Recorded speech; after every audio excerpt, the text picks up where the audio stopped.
As Marcus Aurelius once said, if someone is slipping up, kindly correct them and point out what they missed. But if you can't, blame yourself or no one. Let's explore what this really means. Elias was a master clockmaker. A man who saw the world through the logic of gears and springs. His life was precise, measured, and predictable. His apprentice, Thomas, however, was not. Thomas was enthusiastic but clumsy, and he was struggling with a very delicate task, assembling the balance wheel, the heart of a clock, one afternoon. Under Elias's watchful eye, Thomas made a mistake, with a sharp ping.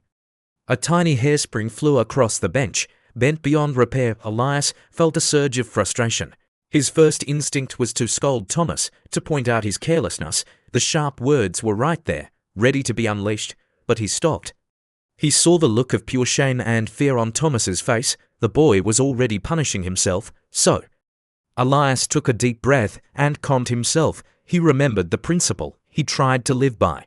Walking over to the bench, he spoke softly. The angle of entry was too steep here. Let me show you again. He demonstrated the motion slowly, carefully correcting the boy's grip. Try again. He encouraged. Thomas tried, but his hand slipped once more. This time, he didn't break the spring, but he scratched the brass assembly, ruining it, defeated.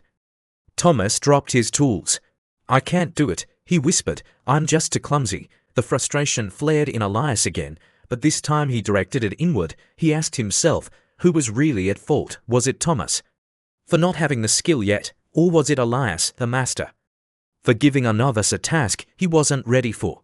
He realized that being angry at Thomas for his lack of skill was like being angry at a clock spring for unwinding. It was just its nature at that moment. If the student couldn't be corrected, the failure belonged to the teacher. It was either poor instruction or a misjudgment of the student's readiness. Elias placed a reassuring hand on his apprentice's shoulder. No, Thomas. Don't blame your hands. I moved you to this task too soon.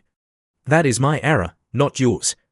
We'll go back to simpler parts until your grip is sure. The fault is mine.